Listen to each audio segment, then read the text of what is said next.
Merci, merci Valérie. Bonjour à toutes et bonjour à tous. Donc, je suis Vincent Blache, responsable développement de la thématique qualité, performance et innovation au sein du groupe AFNOR et je serai accompagné de Antoine Dumont. De la société Advance, à qui je laisserai la parole dans un court instant. Juste pour réexpliquer et remettre un petit peu le contexte du sujet du management de l'innovation, le groupe AFNOR est un groupe privé qui a une mission d'intérêt général, celle de diffuser et de faire connaître les normes volontaires. Et je dis bien normes volontaires, puisque ces normes sont créées, réfléchies et pensées par les acteurs du secteur d'activité en question, comme ça sera le cas et comme c'est le cas sur le sujet du management de l'innovation. L'idée, c'est que lorsqu'un besoin se fait sentir sur un secteur d'activité, des acteurs incontournables et maillons de cette activité se réunissent autour de la table et créent les conditions de la mise en place d'une norme volontaire qui pourra être utilisée par ces différents acteurs pour faire la promotion. Le groupe AFNOR est aussi un acteur régional et important, puisque ma collègue Sosen Agéri, la déléguée Auvergne-Rhône-Alpes, est aussi membre de l'AFQP et est au comité d'administration. Donc pour nous, c'est important de réaliser, en fonction des thématiques et des sujets qui sont aujourd'hui nouveaux, de participer à ces déjeuners et donc de faire connaître différents sujets. Ce matin, le sujet, c'est le système de management de l'innovation, une thématique non pas toute récente, puisque ça fait déjà une dizaine d'années, voire presque 20 ans que l'on parle du management de l'innovation. Il existe des normes aujourd'hui françaises, spécifiquement françaises, NF, liées à euh, des différentes approches, comme le lien avec le développement durable et l'innovation, mais aussi le management de la propriété intellectuelle. Dans les années 2010, au milieu des années 2010, l'Europe a énormément travaillé sur les sujets du management de l'innovation, avec la création de différentes familles de normes européennes qui ont développé le sujet du management de l'innovation jusqu'à une collection de 7 normes qui permettaient de mettre en place et de travailler sur ce sujet-là. Et donc, depuis quelques années, au niveau international, a émergé le sujet du management de l'innovation. Une commission spécifique s'est montée sur cette thématique-là. Et on peut dire un petit cocorico, puisque le secrétariat de cette commission de normalisation au niveau international est porté par la France. C'est toujours intéressant de pouvoir porter des commissions au niveau international et d'en être les secrétaires, puisque cela permet à la fois de poser finalement un peu sa patte et sa vision de ce que peut être le management de l'innovation, d'aussi convaincre les pays, les autres pays de l'importance du sujet et puis de l'angle de vue qui doit être pris. Et donc, c'est pour ça qu'on est assez fier lorsque un secrétariat de commission est porté par la France. Ça avait été le cas sur les achats responsables, c'est le cas aujourd'hui sur le management de l'innovation. Et quoi de mieux que de faire témoigner un membre de cette commission du management de l'innovation pour qu'il explique à la fois comment, euh, comment s'est monté ce sujet de la norme ISO 56001, qu'est-ce qu'elle contient, et puis surtout comment elle peut vous aider à faire la différence dans un monde où Valérie a commencé ce matin par dire si aujourd'hui on n'innove pas, eh on n'existe pas, voire on n'existe plus. Donc, je vais donner maintenant la parole à Antoine Dumont de la société Advance, membre de la commission de normalisation sur le management de l'innovation et que je remercie une nouvelle fois de m'accompagner ce matin. Merci Vincent et merci Valérie pour cette introduction. Je vous remercie de m'avoir invité dans ce petit déjeuner. On travaille au niveau français, au niveau international, comme tu le disais, Vincent, depuis plusieurs années, sur cette approche management de l'innovation.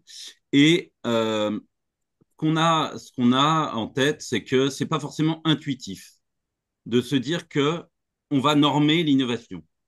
En règle générale, et moi le premier, quand j'en ai entendu parler il y a 4-5 ans, ça fait 3 ans, un peu plus de 3 ans que je suis dans le comité de normalisation. Quand j'en ai entendu parler il y a 4-5 ans, ma première réaction était de me dire, ben, non, surtout pas. Et ça peut être la première réaction de certains d'entre vous. Globalement, si on se place dans deux prismes, si on se place dans un prisme plutôt esprit de normalisation, on peut voir l'innovation comme ben, un vaste bazar, pourrait-on dire. Quelque chose qui n'est pas du tout organisé, quelque chose qui n'est pas du tout clair en termes de processus, etc. Si on est innovateur, ou qu'on se dit innovateur, ou inventeur, ou on travaillera un petit peu sur les définitions après, on peut voir le monde de la normalisation comme quelque chose d'extrêmement rigide et d'extrêmement bloquant, voire même qui empêche toute créativité, toute énergie. Forcément, forcément, on se dit que bah, la vérité est forcément plus entre les deux et que le monde de la normalisation, ça n'est pas la partie droite et que le monde d'innovation n'est pas la partie gauche. Ce qu'on se dit aussi, forcément, c'est que des entreprises, et on en a tous en tête, que ce soit au niveau local, national ou international, des entreprises qui innovent de façon régulière, pérenne, habituelle presque, on pourrait dire, eh ben, ce sont des entreprises qui se sont structurées pour ça, qui se sont organisées pour innover de façon régulière. Et c'est cette partie-là vraiment qui nous paraît intéressante et c'est cette partie-là qui guide les systèmes de management de l'innovation. Pourquoi est-ce que la normalisation peut aider les responsables de normalisation? Grande question. En fait, on a trois axes en tête et c'est les trois axes qui ont guidé les travaux. La partie définition et langage commun, si on ne parle pas de la même chose, forcément, on va avoir du mal à se mettre d'accord. Un ensemble légitime et partagé de bonnes pratiques, eh ben, dans quel axe, dans quel prisme on se met par rapport à ces systèmes de management. Et puis la favorisation de la diffusion des connaissances, qu'on verra tout à l'heure, c'est qu'est-ce qu'on voit pour l'avenir et comment est-ce qu'on voit les choses évoluer dans notre esprit. Tout d'abord, définition à langage commun. Alors, j'aime bien faire de l'interactivité sur ce sujet-là. Ce sera un petit peu plus difficile dans une table ronde comme ça en webinaire. Par contre, si vous avez des questions à un moment ou à un autre, si vous avez des réflexions, n'hésitez pas à lever la main, n'hésitez pas à intervenir. Cette présentation, même en webinaire, se veut interactive. L'innovation, c'est quoi?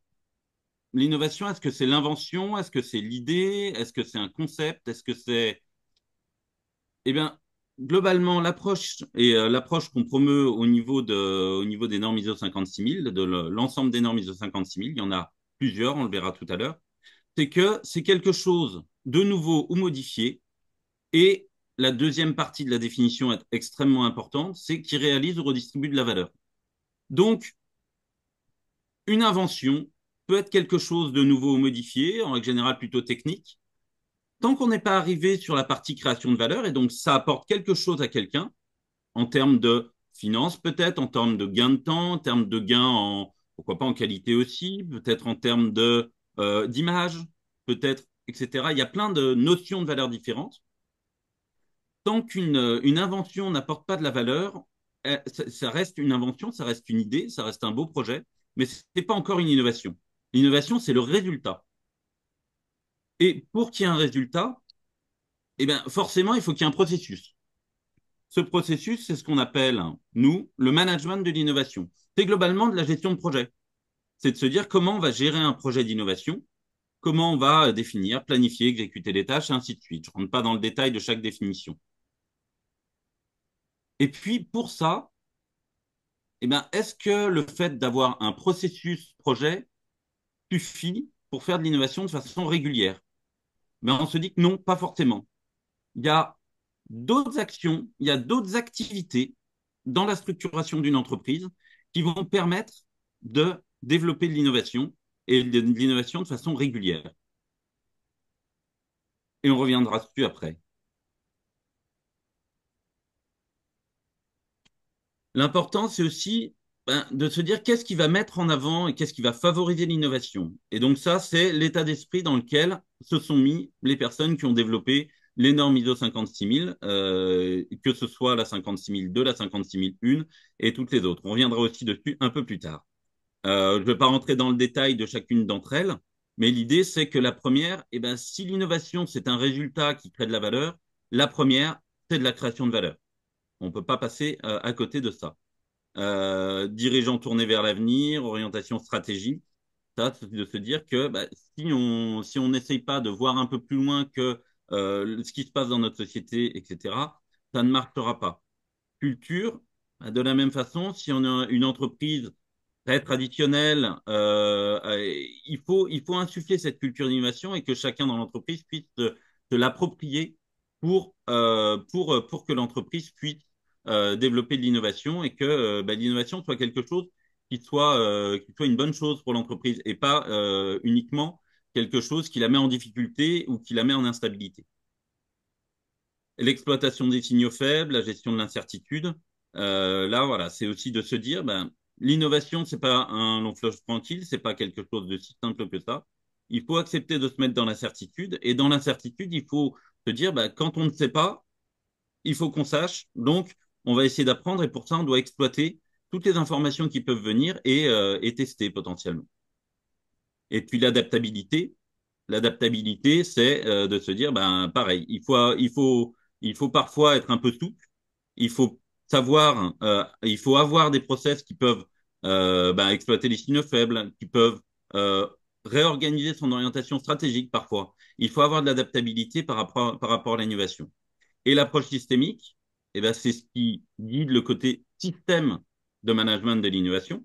On n'est pas que dans le management de l'innovation. Et de se dire que au-delà au-delà de la gestion de projet, au-delà de la volonté de sortir un produit ou un service, il faut se dire qu'on va structurer son entreprise, qu'on va structurer son organisation pour que notre système de management, notre fonctionnement d'entreprise global soit au service de l'innovation aussi.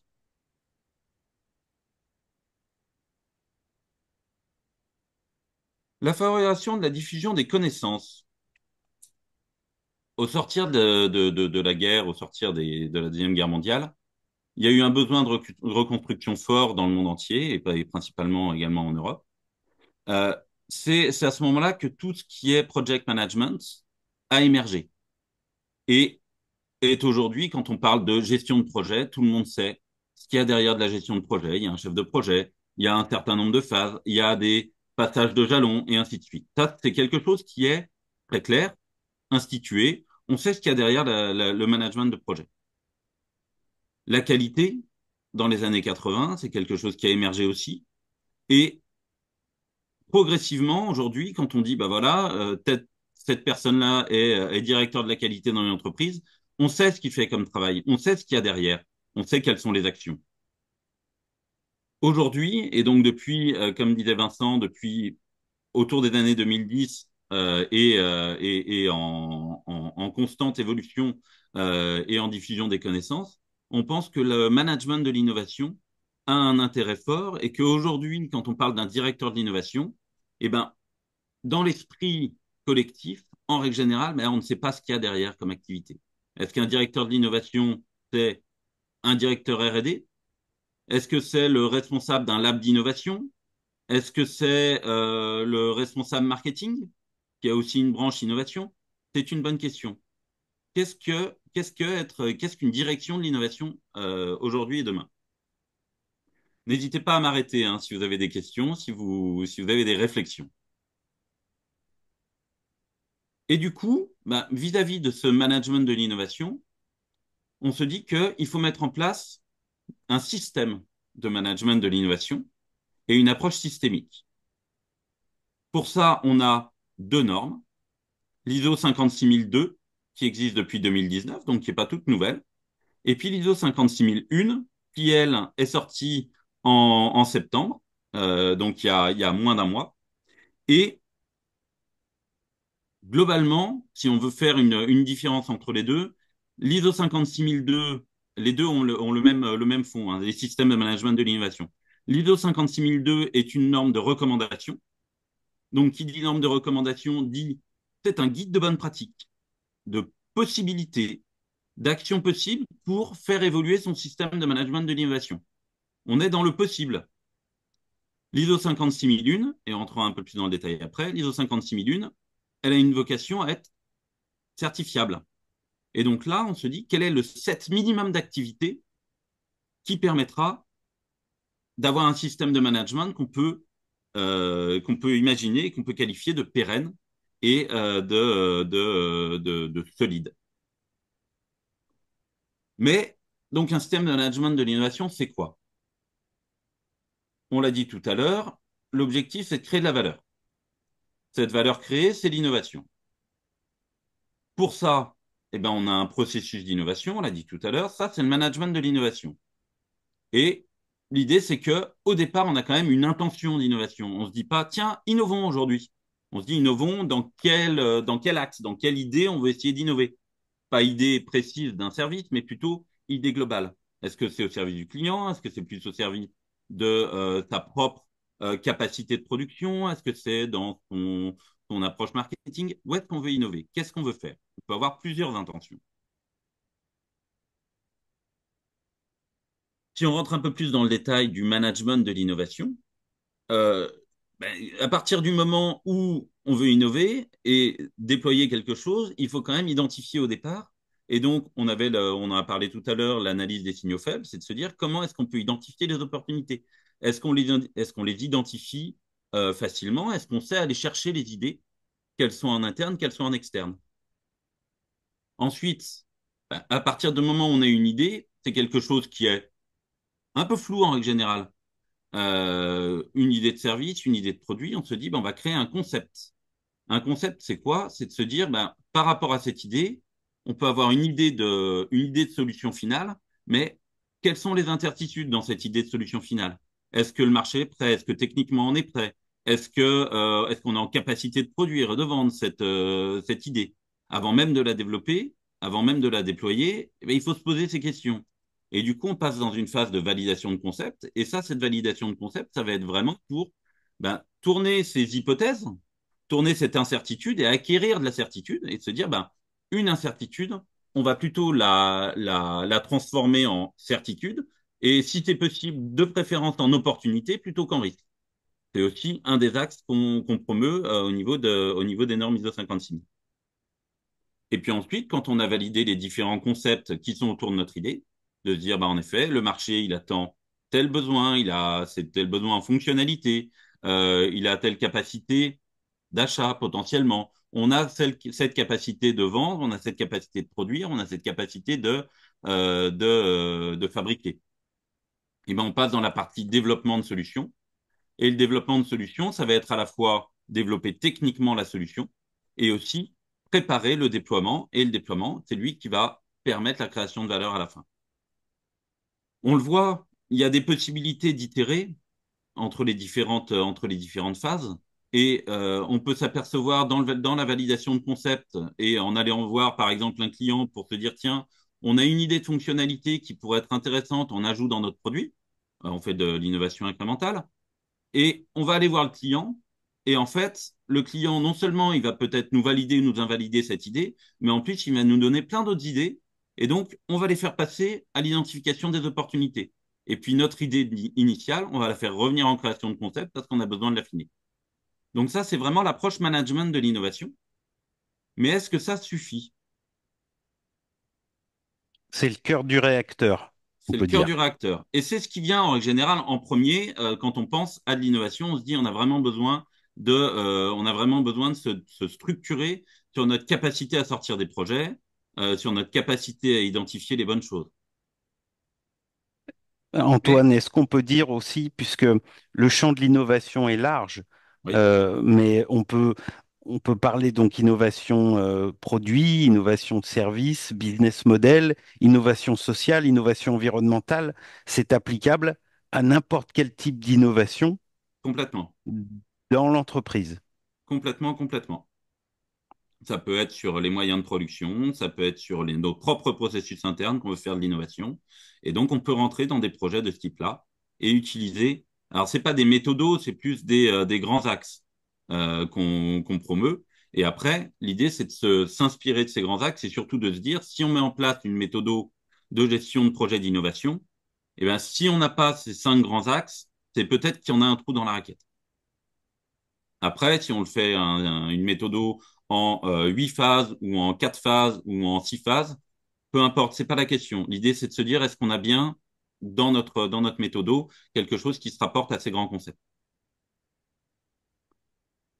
La prise en compte d'un système de management de l'innovation.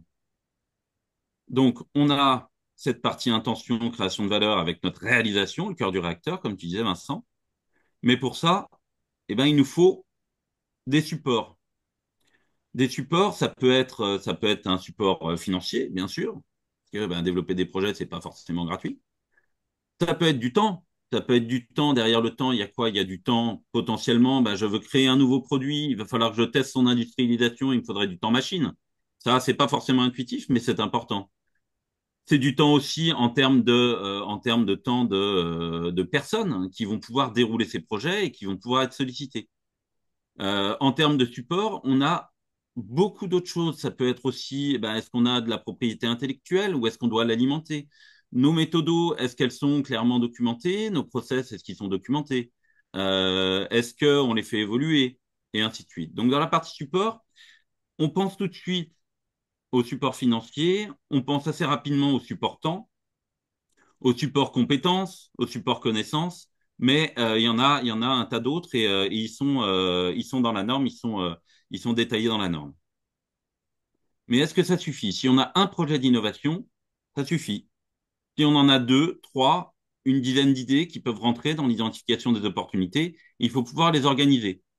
Et donc ça, c'est la partie planification. Dans la partie planification, on a à la fois de se dire, ben, on va mettre en place peut-être des portefeuilles d'innovation, des portefeuilles d'idées qu'on va structurer comme on en a envie, comme ça correspond à notre entreprise. Est-ce que c'est une structuration ben, technique? Est-ce que c'est une structuration par rapport au marché? Est-ce que c'est une structuration par rapport à nos différents services dans l'entreprise?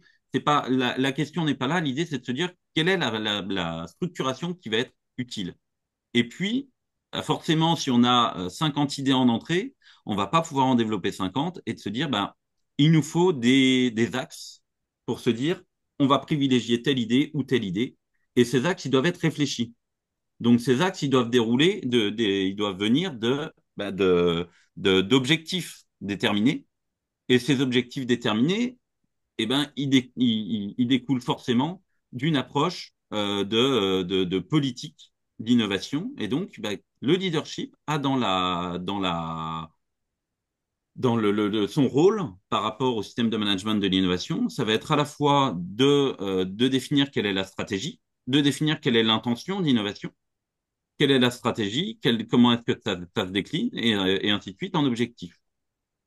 Et puis, ça va être aussi son rôle de sécuriser les supports par rapport au projet d'innovation, histoire que au premier, à la première grosse commande qui va arriver dans l'entreprise ou à la première difficulté, on se dise pas, bon, bah, on va stopper l'intégralité de nos activités d'innovation, j'ai déjà vu, parce que on a un peu moins de clients, donc il faut qu'on stoppe la totalité de nos activités d'innovation parce que ça coûte cher. On pourrait se dire que ça suffit. Il y a toute une approche aussi, donc analyse du contexte interne, externe. Quelle est notre culture d'innovation? La culture d'innovation, elle est partagée à la fois entre la partie analyse du contexte interne et externe, et après aussi dans la responsabilité du leadership de pousser pour cette culture d'innovation. Et puis, eh ben, est-ce que notre système de management, il porte ses fruits? Est-ce qu'il les porte correctement? Donc ça, c'est l'évaluation des performances. Et puis, est-ce qu'il est améliorable? Certainement. Et donc, aussi bien dans son fonctionnement au quotidien que aussi bien dans son fonctionnement à long terme, comment est-ce qu'on peut améliorer et s'adapter aux réalités qui sont au niveau de l'entreprise et qui évoluent forcément. L'entreprise n'est pas figée dans son état d'esprit, dans son écosystème. Et quand on regarde, donc, entre parenthèses, les différents numéro qu'on a, eh ben, voilà, ceux qui, parmi vous, ont déjà ouvert une norme de système de management, eh ben, retrouvent euh, un fonctionnement qui est identique et qui correspond à la AHS, la Harmonized Structure. Et donc, il y a la même structuration pour l'ensemble des normes de système de management. Oui, c'est bien effectivement de préciser ça pour ceux qui sont dans des entreprises ayant déjà mis en place des systèmes de management type qualité, environnement, santé, sécurité ou énergie. La norme est découpée exactement de la même façon, ce qui permet une intégration beaucoup plus rapide de cette nouvelle norme sur le système de management de l'innovation, elle est découpée exactement de la même façon, avec ce côté, comme l'a dit Antoine, d'éléments peut-être aussi encore plus riches, notamment sur les aspects de la culture. Elle il, on, on en parlera après, mais il y a vraiment des approches très spécifiques dans cette norme qu'on ne retrouve pas ailleurs et qui en font une norme justement relativement intéressante sur les apports nouveaux qu'elle peut donner aussi à d'autres normes, notamment sur cet aspect culture. Alors, si on fait un focus plus précis sur l'ISO 56001, hop, je vous mets, hop, pardon, je vous mets ici l'ensemble des sujets qui sont abordés, qui sont en cours ou qui sont traités actuellement au niveau de l'ISO TC 279. Alors les grands noms, les grands mots, peu importe, c'est pas la question. Comme le disait Vincent, l'ISO TC 279, c'est le comité international, et donc avec des experts du monde entier. Il y avait 50 pays quand je suis rentré il y a 3 ans, et il me semble qu'il y a 70 pays représentés aujourd'hui au niveau de ce comité technique au sein de l'ISO. Et ils ont cette responsabilité de d'écrire et de développer les différents référentiels et les différents standards autour de ce management de l'innovation. Je ne vais pas rentrer dans le détail de chacun d'entre eux. Ce qui est intéressant de se dire, c'est que on a bien ces deux normes au niveau du système de management dans le working group numéro 1 et qui est l'idée par l'Angleterre. On a cette ISO 56002 qui est, je dis pas ancienne, mais qui a déjà fait ses preuves, qui a déjà été déployée dans un certain nombre de pays et dans un certain nombre d'entreprises. Et puis cette norme ISO 56001 qui est très récente dans son approche déploiement. Elle existe officiellement depuis quelques semaines, mais elle est en gestation depuis un peu plus longtemps. On y reviendra dans une partie historique. Il y a une partie handbook, ça, c'est quelque chose qui a été développé avec l'UNIDO pour avoir un guide pratique autour de la 56002.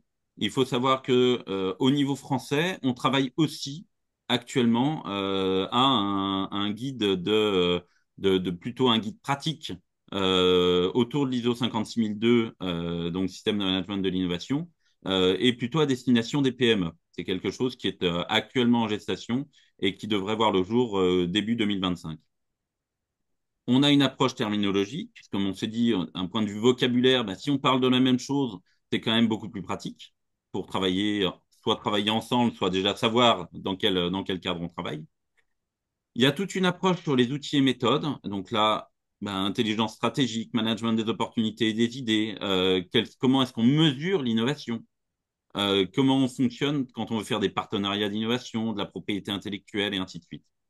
Et puis, l'évaluation du management de l'innovation, c'est un technical report. Ça peut être aussi lié avec la partie mesure et on travaille là-dessus aussi. Un sujet qui est en cours de lancement, c'est ce competency framework. C'est un framework de compétences.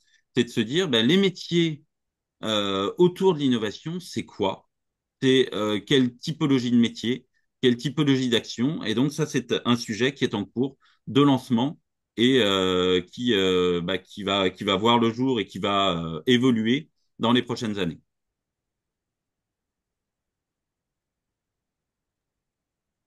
Focus sur l'ISO 56001. Donc, comme je le disais, norme d'exigence, certification possible. Quel est le set minimum pour assurer cette capacité d'innovation pérenne, durable, presque systématique dans dans l'étymologie du mot système, systématique, donc à la fois régulière et à la fois avec un système qui est en place pour permettre cette innovation pérenne et régulière. Et puis, petit point planning, on n'est pas du tout à l'enquête publique. Il est déployé. Il y a une chose à faire évoluer sur ce slide, avec toutes mes excuses. Hop. Petit point historique. 2019, quand on a sorti l'ISO 56002, dans le TC 279, il y a eu une idée de se dire, et si on faisait une norme de certification sur le sujet? La France a voté contre. Elle n'était pas la seule, mais elle faisait partie des seules. Et donc, la France a voté contre, mais le projet s'est lancé quand même. Pourquoi la France a voté contre à l'époque? Dans l'approche, on avait dans l'esprit que c'était pas encore le grand public, les entreprises n'étaient pas encore assez mûres pour une norme de certification, et on avait peur que ça enferme dans un carcan, là où la norme de recommandation est beaucoup plus ouverte, vu que c'est un ensemble de bonnes pratiques. Mais du coup, 2020, début des travaux au sein du TC 279, donc à l'international, et progressivement, cette approche certification, l'idée a fait son chemin, donc on a quand même participé aux travaux. L'idée a fait son chemin avec une évolution des mentalités. Il y a aussi eu le fait que l'ISO 56002 bah, arrivait progressivement, et malgré les difficultés entre 2020 et 2021 liées au Covid, etc., cette norme ISO 56002 faisait des émules, euh, commençait à être prise en main par un certain nombre d'entreprises, et que ce soit en France, à l'international. Et donc, aujourd'hui, on a vraiment cette approche au sein de la CNINOV de se dire que les deux normes sont vraiment très complémentaires et que cette approche certification a un réel intérêt, mais pas forcément pour tout le monde. Pour suivre d'un point de vue historique, 2023, l'an dernier, on a fait un atelier de présentation et de concertation autour de l'ISO 56001 durant l'enquête publique. On a eu un accueil qui était plutôt favorable, avec beaucoup de réflexions, et un certain nombre de personnes, enfin j'en ai vu au moins un, mais un certain nombre de personnes qui sont aujourd'hui à ce webinaire ont participé à cette enquête publique, et on a pu faire valoir un certain nombre d'idées et appuyer sur un certain nombre d'idées qui nous paraissaient importantes après l'enquête publique à l'international.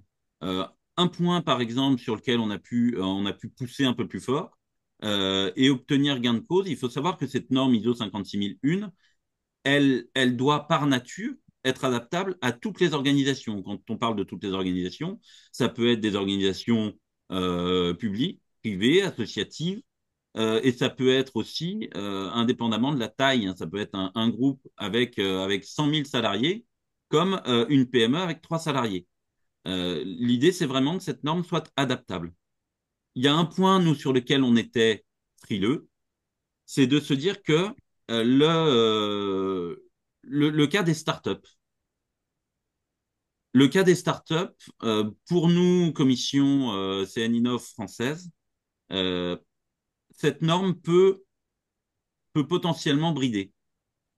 Une startup, pour nous, c'est une société qui se lance sur une innovation et qui a je dirais une forte propension à développer cette innovation. Donc, sa structuration globale pour pouvoir délivrer de l'innovation pérenne et régulière, c'est pas forcément sa priorité.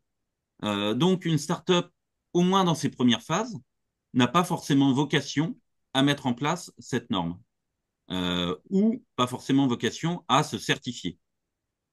C'est notre approche, et c'est ce qu'on a pu partager à l'international. Et donc, il y a pu avoir un petit paragraphe qui a été rajouté pour dire que, en effet, c'était pas forcément opportun et ça pouvait être problématique.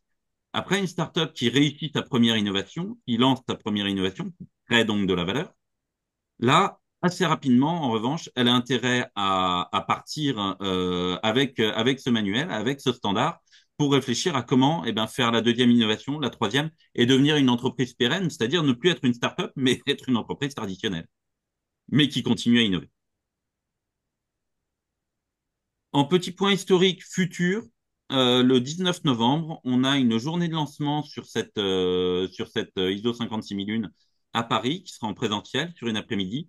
Si vous êtes intéressé, ben, n'hésitez pas à me contacter, n'hésitez pas à chercher un petit peu CN Innov, ISO 56001 ou AFNOR sur LinkedIn.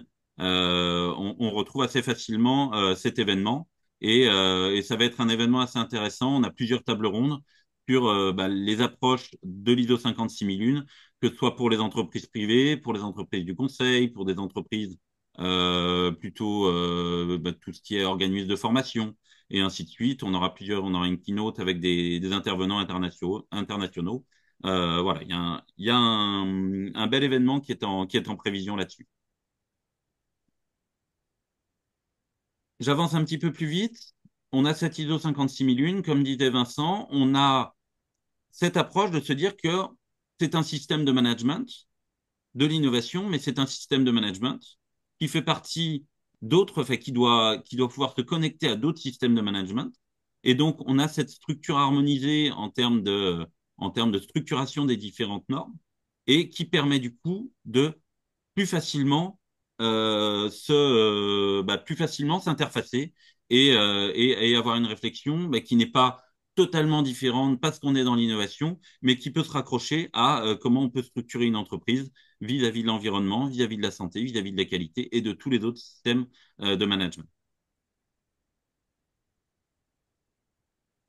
Comment est-ce qu'on peut se mettre en chemin Euh, alors là, c'est une présentation, c'est un slide qui est plutôt axé sur ce que je peux proposer moi, mais au niveau de l'AFNOR, il y a aussi des réflexions et Vincent pourrait en parler. Euh, Moi, j'ai trois approches. Une partie développement de la capacité d'innovation, principalement via un serious game et bien sûr via du conseil. L'idée, c'est vraiment de sensibiliser, de former à cette approche. Qu'est-ce qu'un système de management de l'innovation? Et c'est un outil que j'utilise. Alors, c'est pas moi qui l'ai développé, donc je peux dire que c'est un outil qui est très performant et très utile et très puissant. C'est un outil qui est très ludique, très opérationnel. Quand on parle d'activité d'innovation et qu'il faut mettre en place des supports ou qu'il faut mettre en place du contexte ou ainsi de suite, là, on est vraiment sur de l'activité réelle et de dire, bah tiens, je mets en place, je sais pas, je mets en place un lab. Qu'est-ce que ça me rapporte en termes de performance sur mon système de management de l'innovation et ainsi de suite. Et donc, on parle de performance de son système de management de l'innovation. Il y a un deuxième outil qui s'appelle MIMS et qui est un outil de diagnostic avec 35 questions et qui permettent de s'auto-évaluer avec un consultant. Ça permet de cibler les besoins et de construire en se disant, bah, OK, quelles sont les zones dans lesquelles on est bon, quelles sont les zones dans lesquelles on pêche un peu, et quelles sont les zones qu'on veut faire évoluer, peut-être pas toutes, en l'occurrence. Et puis sur la partie plus management de l'innovation et des marges projet, j'accompagne avec la méthode Vianeo, qui a l'avantage d'être à la fois une méthode inspirée de l'effectuation design thinking, ITMA 360, un certain nombre donc de méthodos d'innovation, et à la fois une plateforme. Et donc ça permet d'avoir dans un seul lieu, dans une seule plateforme, l'intégralité de ces approches en termes de projets d'innovation, de faire des liens entre les différentes phases et ainsi de suite. Quel est l'intérêt pour aller vers la certification? Et donc, à partir de maintenant. Il y a un intérêt qui pourrait être plutôt un intérêt qui nous paraît biaisé, c'est le côté pression. C'est quelque chose qui peut être le cas aujourd'hui pour la 9001, par exemple, de dire, bah, si vous n'êtes pas 9001, vous ne pouvez pas répondre à des appels d'offres ou ne pas être référencé ou ainsi de suite. C'est pas forcément ce qu'on préfère, nous, au niveau de la scène Innov. On est plutôt dans l'idée de se dire que ces systèmes de management, ils ont un intérêt propre et donc un intérêt fort en termes de structuration des organisations pour innover de façon pérenne et régulière, comme je le disais. Un intérêt aussi en termes de communication et de différenciation, et Vincent reviendra sur ce sujet aussi après, et de se dire, ben, on a une vraie visibilité une vraie, on est certifié, donc, et ben, d'un point de vue de l'innovation et des métiers de l'entreprise, on a cette capacité, et cette capacité qui est reconnue. C'est un gage de confiance vis-à-vis de ses partenaires. Ben, si on est plusieurs à être certifiés, on va avoir une capacité à communiquer ensemble parce qu'on a le même vocabulaire, parce qu'on a une organisation qui se base sur des structures et des standards qui sont communs et cette capacité à travailler ensemble, que ce soit national ou international, comme on est sur un standard international, qui va être facilité. Et puis facilitation de benchmark entre organisations, bah, est-ce qu'on a cette capacité d'innovation si on part de même standard et d'une approche commune, et ben on a cette facilité aussi en termes de comparaison entre différentes organisations vis-à-vis de la capacité d'innovation. Je rajouterais effectivement, comme l'a dit Antoine, l'intérêt aussi d'aller vers un système de management de l'innovation, en se certifiant ou pas d'ailleurs, Mhm. euh, peut être tourné aussi sur l'idée que on a finalement certains métiers ou certaines fonctions que des approches de normes historiques n'ont pas forcément touché. Je pense par exemple au marketing, que souvent, même dans des approches d'ISO 9001, on retrouve assez éloigné parce que dans les entreprises, il n'y a pas forcément de processus liés au marketing. Je pense aussi à la R&D qui souvent euh, qui souvent peut se sentir des fois un peu détaché des approches de système et peut y trouver son compte dans un système de management de l'innovation parce que finalement ça fait écho à des approches qui lui sont beaucoup plus familières. Dans l'ISO 9001, la conception ou la R&D sont souvent des organes pour lesquels on demande beaucoup de traçabilité et d'enregistrement. Et le fait justement de le mixer à une approche de management de l'innovation peut venir peut-être permettre d'améliorer certains process et permettre à la R&D qui parfois a du mal à être visible dans les systèmes classiques, type ISO 9001. On le voit souvent apparaître comme un processus particulier avec des indicateurs sur est-ce que le nombre de projets qui ont abouti par rapport au nombre de projets total, des approches de temps. euh, mais ça reste des fois, enfin, peut-être encore un peu des fois même nébuleux. Si demain on mixe par exemple une approche d'ISO 9001 avec l'ISO 56001, ça peut venir replacer la R&D, le bureau d'études interne ou même le marketing dans des approches peut-être plus pragmatiques et qui apporteront une valeur ajoutée. L'ISO 9001 aujourd'hui, comme vous le savez, c'est une norme sur le système de management de la qualité qui est un socle, beaucoup d'entreprises sont certifiées, mais comme c'est mentionné sur le slide, parfois sur certains marchés, ça ne fait plus la différence. Le fait d'être en capacité aujourd'hui à dire, bah, j'ai additionné à mon système qualité orienté client une approche de management de l'innovation qui va me permettre de démontrer que j'innove en permanence et j'ai mis en place une structure ou une organisation qui va me permettre d'innover et donc pour mes clients d'être en capacité à leur apporter toujours plus de valeur aux produits, aux services que je mets en place. Ça peut être une façon, pardon, de se différencier et de démontrer effectivement que face à des difficultés ou face à des contextes parfois complexes, on a mis en place une organisation permettant toujours une innovation en permanence. Euh, c'est un projet que l'AFNOR pousse depuis des années et donc je remercie moi Antoine d'avoir euh, mis en avant et parlé de cette norme ISO 56001. Forcément, si demain on veut que les entreprises françaises fassent la différence autant sur les marchés nationaux qu'internationaux, ça peut être une façon de se différencier parce que forcément les passerelles avec la qualité ou le QSE sont évidentes, mais avec l'approche culturelle, elles vont pousser aussi à se poser les bonnes questions, à être en capacité à porter des projets jusqu'au bout et de mettre en avant cette création de valeur que finalement on a peut-être un peu de mal à faire émerger avec d'autres systèmes.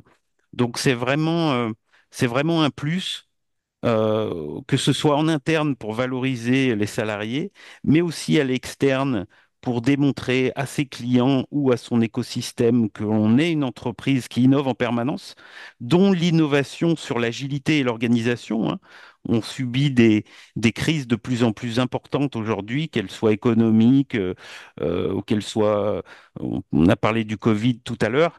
Il faut être en capacité à dire que bah, l'innovation peut être là pour justement nous faire passer toutes ces difficultés euh, avec le moins de problématiques possible, de faire la différence sur un marché et peut-être même d'apporter et d'embarquer des acteurs de l'entreprise qui avaient un peu de mal à se retrouver dans certaines approches. Et encore une fois, pour finir, l'intérêt, c'est que c'est une norme qui est structurée de la même façon que les autres avec ses apports aussi de la 56002, avec beaucoup d'outils dont Antoine a parlé, euh, la propriété intellectuelle, la gestion de l'incertitude et bien d'autres, parce que la liste est grande, et ça peut permettre effectivement de faire peut-être la différence. Voilà ce qu'on pouvait dire sur ce lien entre 9001 et 56001 pour justement montrer que les passerelles sont là et que derrière, ça peut même booster ou dynamiser vos systèmes qualité que d'intégrer cette 56 001. J'ai vu que tu as mis quelques éléments. Non, c'est une personne qui a mis un petit commentaire, je crois, Oui. sur une estimation du nombre de certifications 56 001 dans les années à venir. Ah, ça, c'est pas Une bonne simple. question. On n'a pas encore de métriques par rapport à ça. Je pense que la soirée de lancement, le 19 novembre, sera un bon test aussi, mais le premier test qu'on avait, nous, de notre côté, c'était l'enquête publique. Et on a eu quand même au total à peu près une cinquantaine de personnes qui sont venues à l'événement d'enquête publique. Donc, c'est plutôt prometteur, voire très prometteur. Et puis, ça, c'est le premier élément de réponse. Et puis le deuxième élément de réponse, euh, depuis quelques mois, on va dire depuis à peu près 18 mois, 24 mois, on a des nouveaux membres au niveau de la CN Innov et on a des membres qui sont des entreprises qui s'y intéressent de plus en plus et pas des petites entreprises, plutôt des grands groupes. Notre sentiment et puis les discussions qu'on peut avoir avec eux sont que ils ont une appétence réelle pour comprendre, pour se certifier potentiellement dans les années à venir. Donc, à partir du moment où ce sera possible, et donc Frédéric, ta question est intéressante. Quand est-ce qu'on va pouvoir faire des audits et se certifier? Je n'ai pas de date aujourd'hui, mais on aura une intervention aussi d'un organisme certificateur le 19 novembre pour travailler et aller un peu plus loin sur cette approche-là. Et est-ce qu'on a déjà, Bon, pardon, est-ce qu'on a déjà des témoignages d'entreprises qui ont suivi ou appliqué les bonnes pratiques de 56 002 puisqu'elle est déjà de 2019? À mon sens, on n'en a pas encore assez au niveau français. On en a quelques-uns. Nous, on a Colas qui est venu nous faire une présentation et qui fait partie de la CN Innov sur l'approche plutôt 56 002 dans un premier temps. On a d'autres entreprises et pour l'instant, notre source est plutôt interne à la CN Innov avec des membres soit historiques, soit nouveaux membres qui viennent nous voir en disant, bah voilà, on a pris le doc et en effet, on trouve que ça c'est bien, on trouve que ça permet d'avancer, on trouve et ainsi de suite. Euh, donc des témoignages français, on en a, à mon sens, trop peu pour l'instant, mais on en a et ça commence à se développer. Et par contre, on a des témoignages internationaux assez forts avec des pays qui ont vraiment pris l'ISO 56002 encore plus que nous, on va dire, déploient cette approche. On a le Japan Innovation Network qui est très actif. et qu'il est même en France, d'ailleurs, d'après ce que j'ai pu entendre, sur certaines entreprises qui font le lien entre le Japon et la France. On a l'Italie qui est assez motrice aussi, les États-Unis et pas mal de pays d'Amérique du Sud, voilà, qui sont très moteurs. Il serait dommage que la France, euh, sou- souvent, parfois, sur certains types de normes, on a plutôt un démarrage diesel par rapport à d'autres pays. Euh, Vraiment, pour ces autres pays internationaux, ils la voient vraiment comme un élément de différenciation quand on dit qu'on est à la lutte, effectivement, avec d'autres pays sur certains marchés. La capacité d'innovation, c'est montrer aussi une certaine maturité dans, dans dans des approches de système. Et c'est vraiment démontrer, encore une fois, à son écosystème que nous, on peut faire la différence par rapport à d'autres.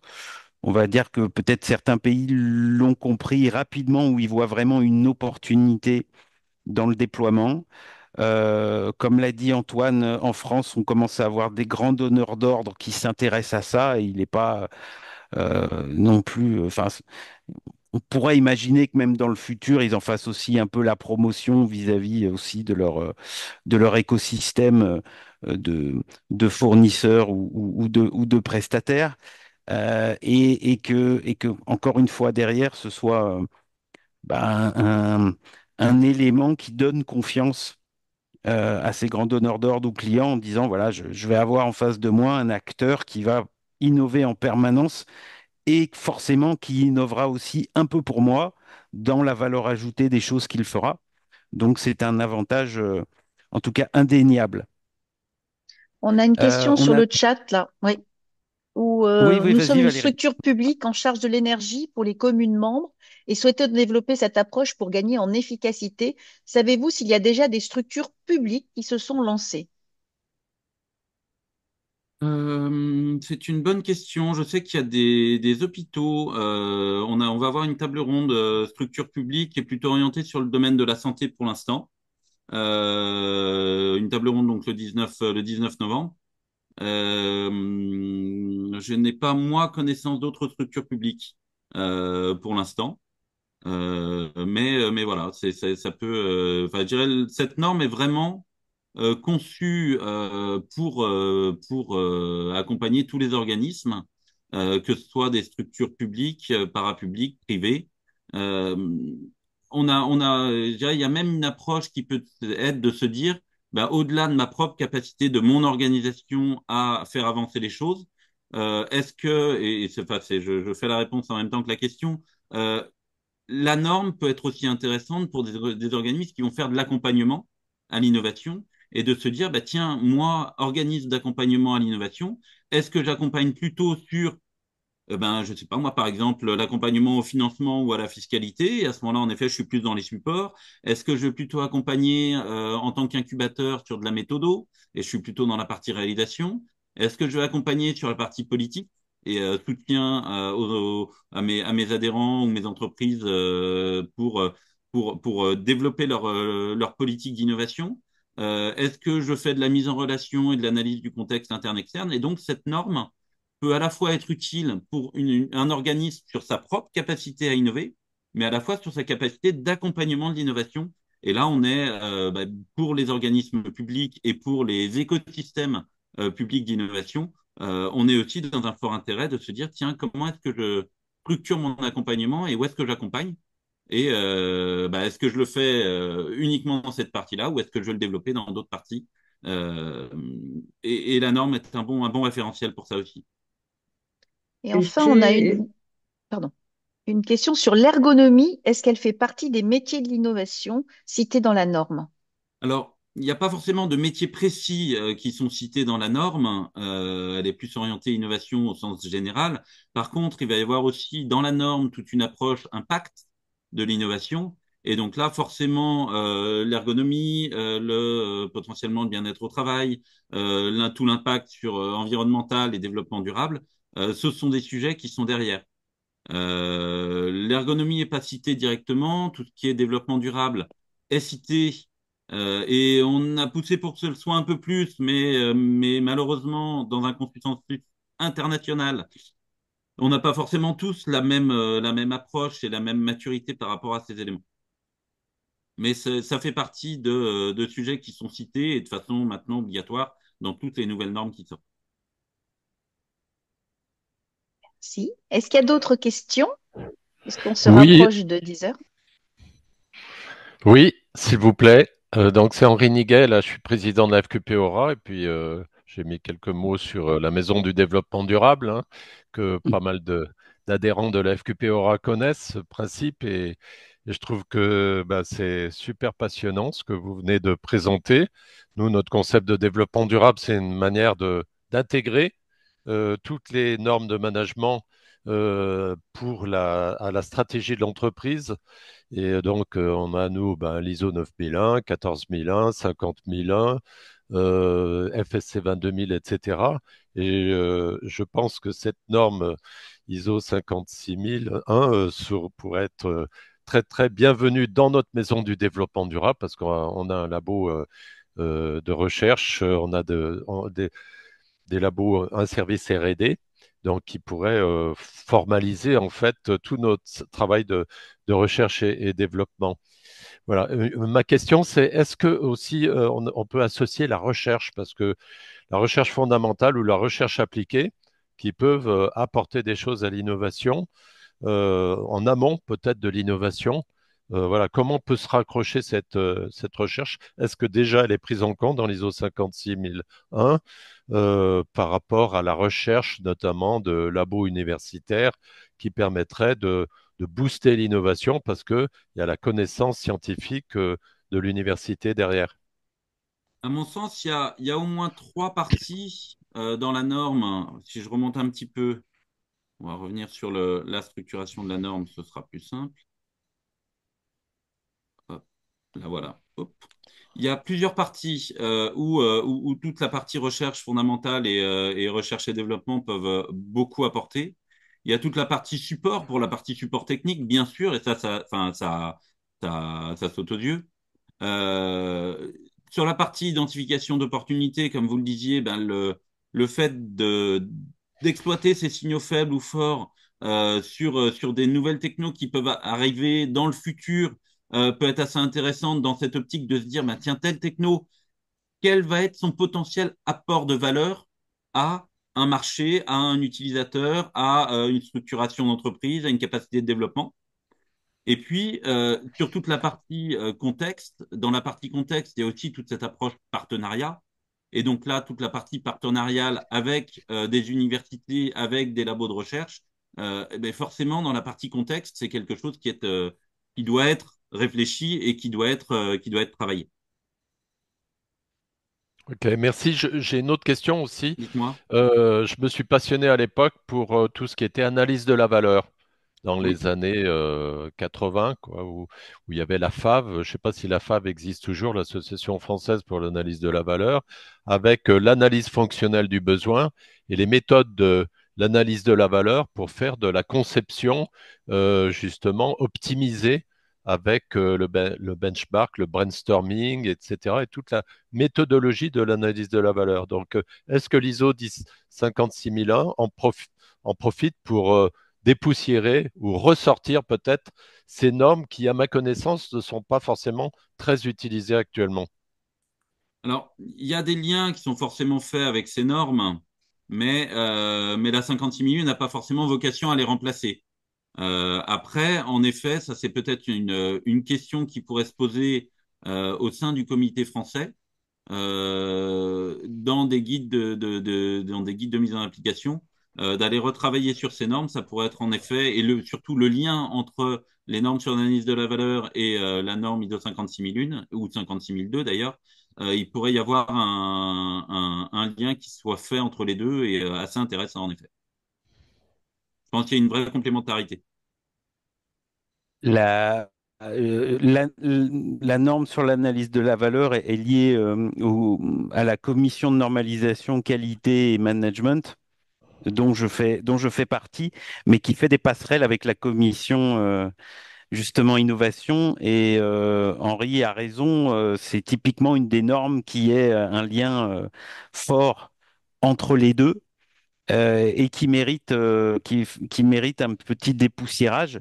Néanmoins, je ne veux pas dire de bêtises, mais il me semble que dans l'ISO 56002, avec les différents outils et concepts, on parle un petit peu de l'analyse de la valeur.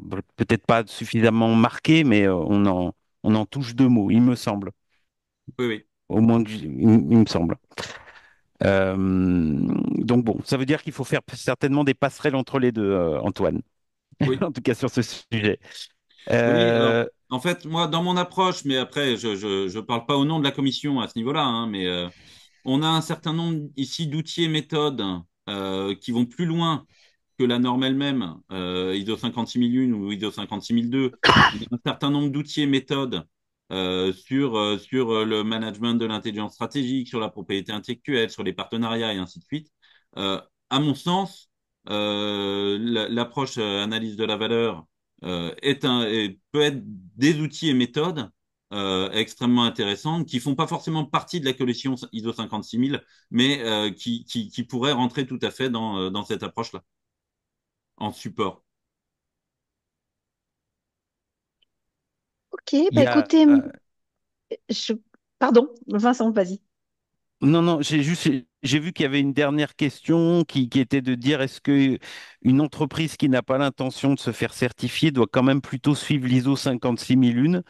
J'imagine, par rapport à l'ISO 56002, j'imagine que c'est ça la question. Comme l'a dit Antoine, la 56002, c'est des recommandations. La 56001, c'est une norme d'exigence. Je dirais que les deux peuvent être utilisés parce que s'il y a des choses évidentes entre une norme qui est d'exigence avec peut-être des verbes comme doit et les recommandations avec les verbes comme peut, euh, l'idée d'utiliser certainement ces deux normes-là peut avoir un intérêt. La certification, c'est la cerise sur le gâteau. Vous y allez ou vous y allez pas, peu importe. En tout cas, les deux peuvent avoir leur intérêt à être lus pour savoir effectivement ce qui est bon à prendre en matière de déploiement et de structuration. Eh bien, écoutez, merci beaucoup pour cet éclairage sur la norme 56001 et puis pour tous les participants qui sont intéressés. Clairement, la FNOR reste à votre disposition, hein, et puis on pourrait peut-être aller plus loin dans le cadre de la FQP pour organiser peut-être quelque chose en présentiel dans les bureaux de la FNOR pour encourager les entreprises à aller vers cette norme 56001. En tous les cas, merci beaucoup à vous deux pour votre temps, pour cette présentation. Et je vous donne donc rendez-vous pour notre prochain petit déjeuner au mois de novembre, le 5 novembre. Et là, on va être sur un autre thème qui sera comment améliorer l'onboarding des collaborateurs, c'est-à-dire l'accueil des nouveaux collaborateurs dans l'entreprise. Donc, je vous donne rendez-vous dans un mois et je vous souhaite une excellente journée à tous. De l'innovation en ressources humaines. Exactement, exactement. Merci. Merci beaucoup. Merci, Bonne bonne journée, journée. merci.